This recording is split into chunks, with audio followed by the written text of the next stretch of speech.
কোটা সংস্কার আন্দোলন দিনকে দিন জনতার আন্দোলনে পরিণত হচ্ছে। এতে রাজপথে নেমেছে শিক্ষার্থী ও সাধারণ মানুষের ঢল। পুলিশ প্রশাসন কিংবা সেনা মোতায়েন করেও এই আন্দোলনকে দমাতে পারেনি বর্তমান সরকার। তবে দেশের চলমান পরিস্থিতিতে বৈষম্য বিরোধী ছাত্র আন্দোলনের সমন্বয়কদের সঙ্গে বসার আগ্রহ প্রকাশ করেছেন প্রধানমন্ত্রী শেখ হাসিনা।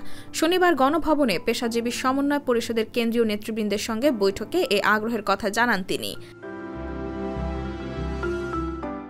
বলেন, গণভবনের দরজা খোলা। কোটা সংস্কার আন্দোলনকারীদের সাথে আমি বসতে চাই, তাদের কথা শুনতে চাই। এমনকি কোটা সংস্কার আন্দোলন ঘিরে কোনো সংঘাত চান না বলে জানান প্রধানমন্ত্রী। এছাড়া কোটা সংস্কার আন্দোলনে গ্রেফতার শিক্ষার্থীদের মুক্তি দেওয়ার নির্দেশ দিয়ে শেখ হাসিনা বলেন, প্রতিটি হত্যাকাণ্ডের বিচার করা হবে।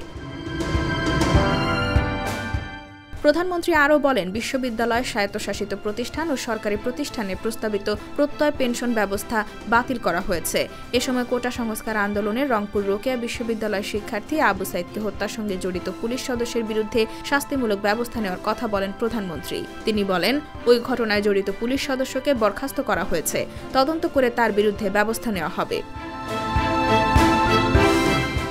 IBTV USA, new York.